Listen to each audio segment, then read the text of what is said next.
So, bridging fault. So, this models shorts between two circuit nodes. So, so this is another type of physical defect where two lines have been shorted. So, so the effect of this shorting depends on the technology that we have, and also some other factors that is directed by the technology.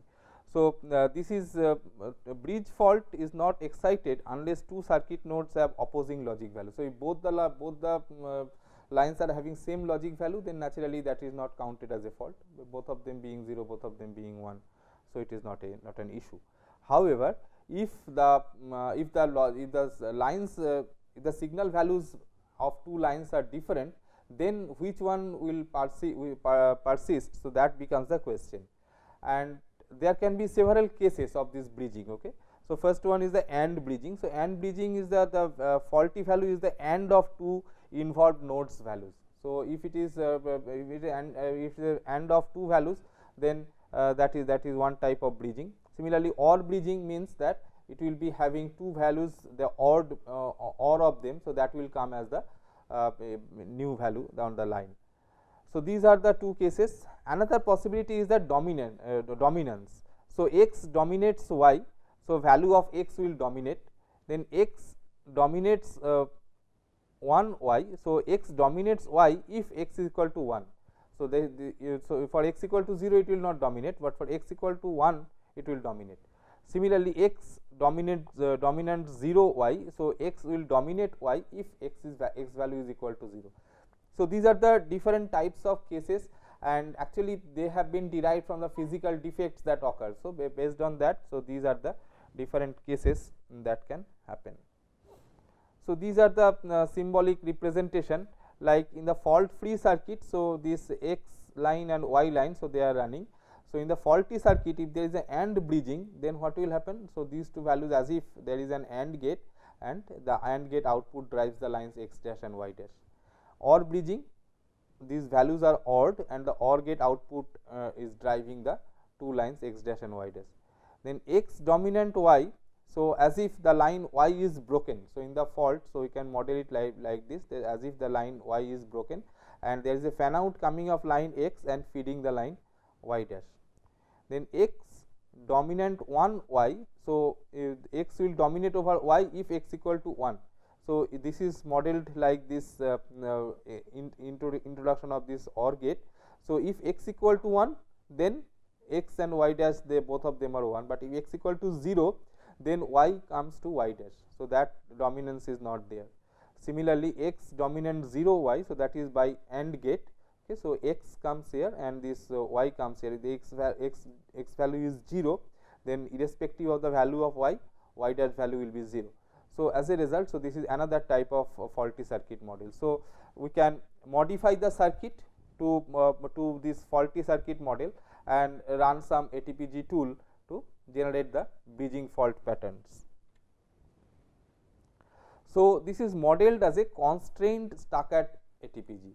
So, it is like this, a concept. Suppose I am trying to generate a test pattern for AND bridge x y. So, we can do it like this, that detect x equal to y, x stuck at 0 with setting y equal to 0. So, AND bridge y, so x AND bridge of x and y. So, situation was like this, x and y, they were coming and they were going to the line x dash and y dash. So, this was the situation. So, now we detect, so if we detect x stuck at 0 fault with the setting y equal to 0. So, y is made equal to 0, and under that condition we are trying to detect x stuck at 0. So, x stuck at 0, if we want to detect, then we will put a 1 at this point and we will try to see the output here, x dash and y dash. So, these two outputs we will like to see. So, if this bridging is not there, then I will get x dash equal to 1 and y dash equal to 0. But if this bridging is there, then this line is also 0. As a result, this AND gate due to this bridging, so this gate will become equal to 0. So, that way it can detect this fault. So, under the constraint y equal to 0. So, if we try to detect x stuck at 0 fault, then we can find a bridging between x and y. Similarly, we can also do this thing by setting x to 0 if we try to detect y stuck at 0 fault. So, that also will find out the bridging between x and y. So, we can do either of them, and by doing that, so we can generate the test pattern for this AND bridging of x and y. So, these conventional stuck-at ATPGs, they can be utilized for modified, they can be modified for these bridging faults. So, like this AND bridging, so for others also I think you can understand what to do. Like for this OR bridging also we have to do this stuck-at one, stuck-at type of thing. Similarly, this x dominance y, so so we can put this line to some value, x to some value and y to some value, and we say that we modify the circuit so that this line is coming. So, we just see that under the constraint that this y value is 0. So, are we getting the value of x at the y dash, or similarly at value of y being equal to 1, are we getting the value of x at the y dash. So, the ATPG tool can be modified to put this type of constraints, and we can see the test pattern generated by them for this purpose.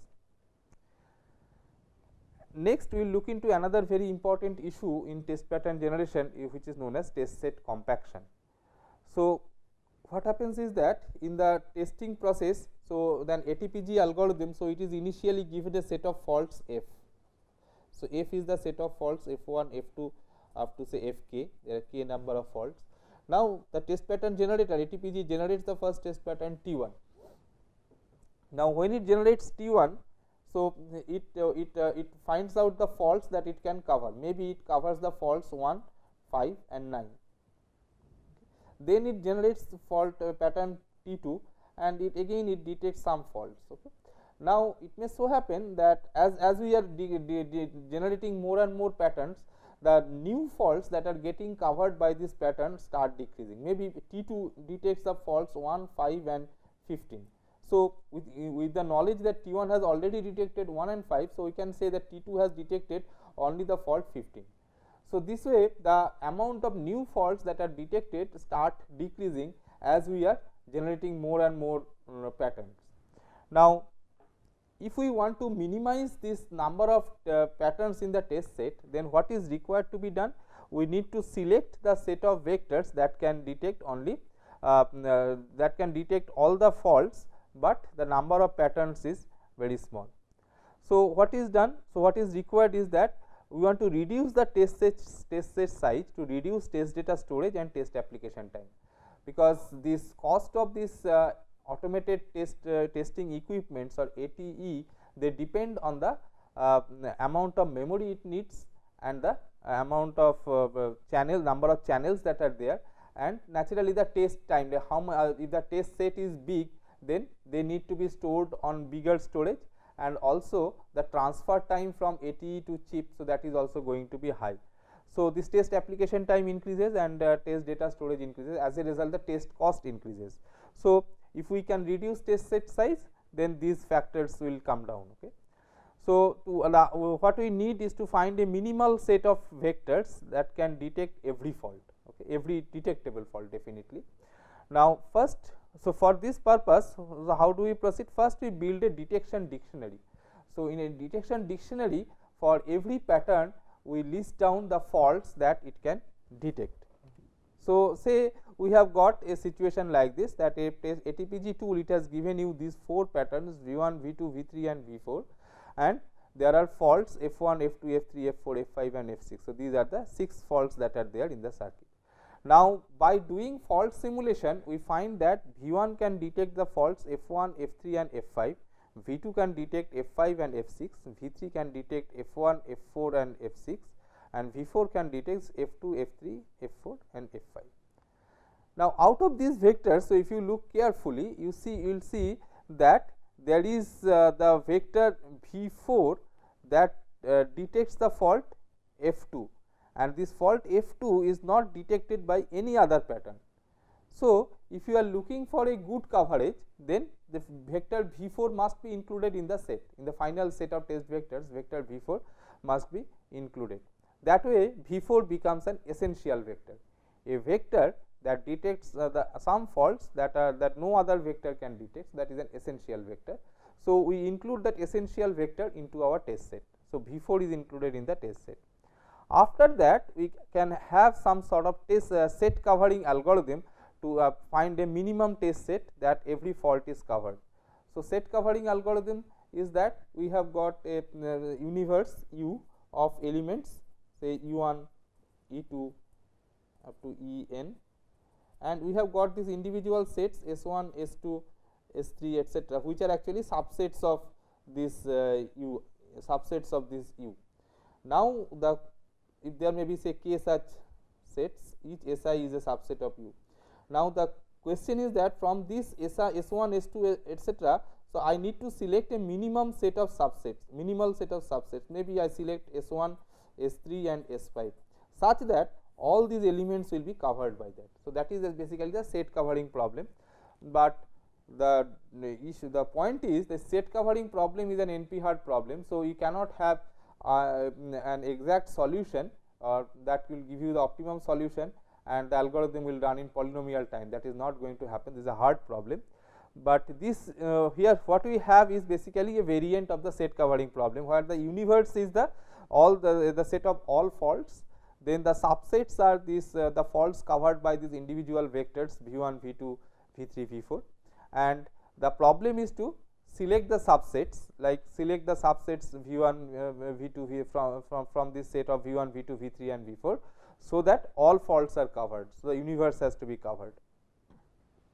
Okay. So, if we can do this thing, we can do a test set compaction. Now, sometimes what happens is that the vectors are incompletely specified.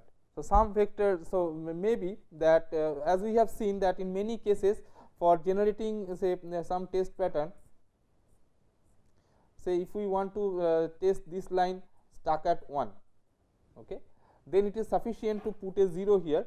So, this line can be do not care. So, the test pattern for this stuck at 1 is 0x or x0. So, whatever we do, so they are basically the some so there may be some do not care. So, if I have got a large circuit, so if I have got a large circuit, then what will happen is for testing the fault, a particular fault, it may require to set only a subset of inputs to some proper values, and the remaining inputs here and here, so they may be left untouched by the test pattern. So, test pattern will keep those bits as do not cares. Okay. So, these do not cares can be used effectively for this compaction purpose. For example, it may so happen that some of these vectors are compatible vectors, means in one vector is suppose say 1 x 0 x and the other vector is x 1 0 0. Then what happens is that if you take, so instead of taking two vectors, so if I just take a single vector which is 1 1 0 0, so what is happening is that 1 1 0 0, so this satisfies the first vector as well as satisfies the second vector. So, instead of taking two vectors, so we can select a single vector, and that is sufficient for getting this for covering both the vectors. Okay. So, faults that are detected by either of these two vectors will be detected by this new vector as well. So, that way we can reduce the size of this test set. So, what we can do, we can have a set of after the ATPG has given me the set of test pattern T consisting of the test set T1, T2 up to say Tn, n test patterns are there. So, and they are having do not cares. Okay. So, this T1, T2, T3 they have got do not cares. So, what so we can view this test pattern set as a graph consisting of these vectors T1, T2, say T1, T2, T3, T4, etc. Then we put an edge between T1 and T2 if they are compatible. So, compatible means for all positions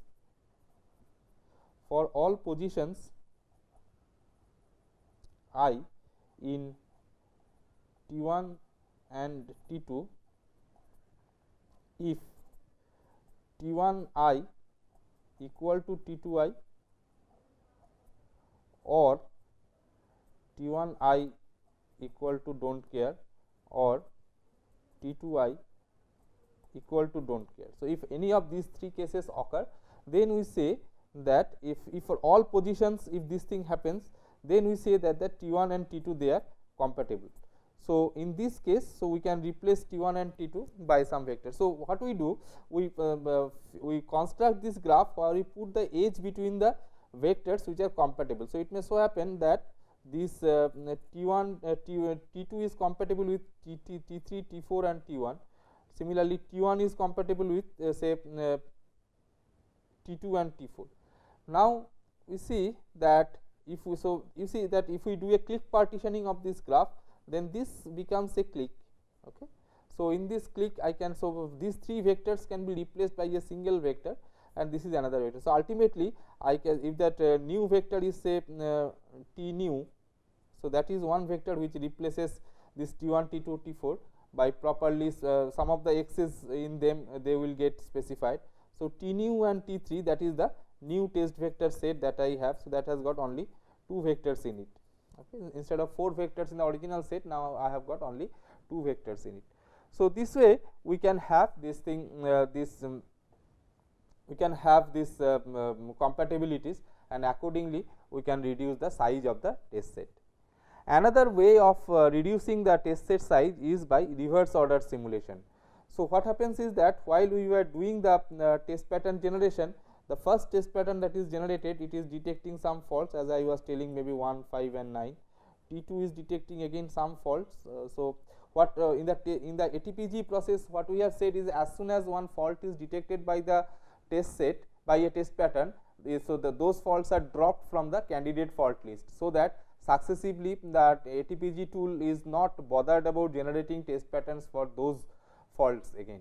So, what is so if we drop these faults 1, 5 and 9, then this T2 will detect some other faults. So, it may be detecting say 2, 3 and 15, okay, 2, 3, 15, 16. Then maybe T3, so it will detect so T3 will detect faults which are not present in this set, maybe it detects the faults 100 and 101. So, that way this ATPG has been made to cover the faults. Okay. So, it has given me this big set. So, naturally as you go down and down in this list, so last few patterns, so they will detect very few faults, maybe one fault each or something like that. But you see that any pattern say T50, it has detected some faults. So, it has detected the faults say 60 and 70. So, these are 2 faults detected by this set. But the point is that at this point of time, so all these faults that have been detected by the previous pattern, so they have been dropped from the set of faults. Okay. So, this apart from this 60 and 70, this T50 may have the potential to detect some of these previously detected faults as well. So, if you do a fault simulation of T50, you may find that T50 detects not only 60 and 70, but it also detects the faults like 1, 2, 3, 5, 9, 100, 101. So, it may have the potential to detect all these faults. So, what is required is that if we do a fault simulation in the reverse order, then if we include T50 into the set, then this pattern T1 is not required, because it is 159, it is already covered by T50. So, this will go, and similarly T3 having 100 and 101. So, this will also go. So, if we do a reverse order fault simulation, then it may be possible that we can drop some of the previously generated patterns, and we can drop them from our consideration. So, this is what is the reverse order simulation. So, simulate the test set in reverse order, and some vectors may no longer be needed. So, that way also we can reduce the test set. Okay. So, this is the test set compaction. Another important issue with the ATPG is the N detect. So, N detect tells that sometimes it is necessary that we detect every fault n times. So, n may be so by default n is equal to 1. So, once a fault is detected by a test vector, so it is no more considered for test pattern generation by test pattern generation tool. But suppose we make n equal to 2, that means the first time the fault is detected, it is not dropped from the set of candidate faults, but if it is detected by one more pattern, it will get dropped from the set. So, this idea is that detect every fault at least n times. So, n vectors that detect a fault must be different. So, for every fault now I have got n different vectors. So, the fault coverage remains same, but it can enhance the defect coverage. So, defect coverage why? because see, suppose x stuck at 0 is detected 2 times, one with y equal to 1 and the other with y equal to 0, then this AND bridge fault of x y would have been detected by the second test. So, this is if this is detected 2 times, once with y equal to 1 and then y equal to 0, that means we can be sure that there is a bridging fault between x and y. So, for bridging fault detection, this may be one issue.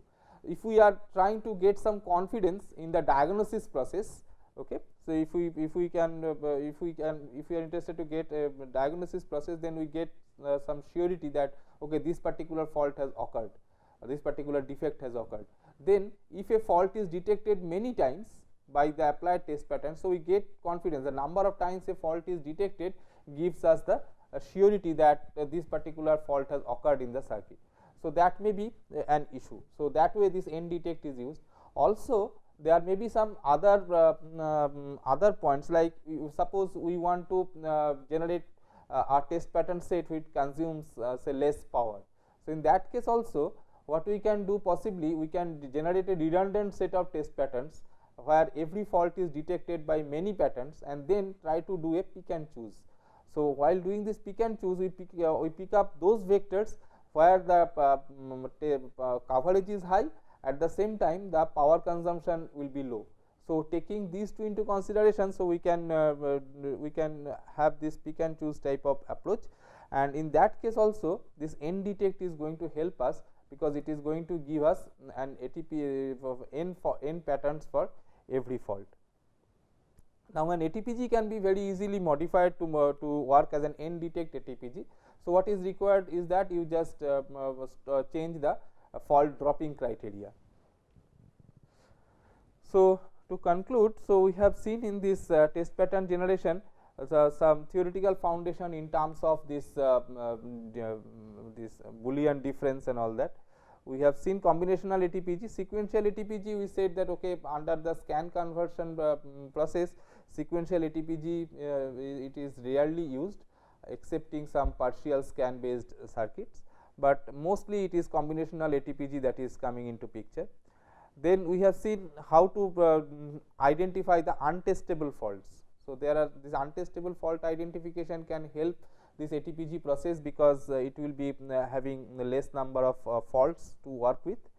Then we have seen some simulation based techniques, and there are some hybrid ATPGs as well, which actually talks about this analog and digital combined ATPGs. Okay, so, and this simulation, and also we have seen that simulation based ATPGs, so they have been clubbed with this deterministic the initial pattern generation, the initial population generation. So, that is modified, so that that is also an hybrid ATPG.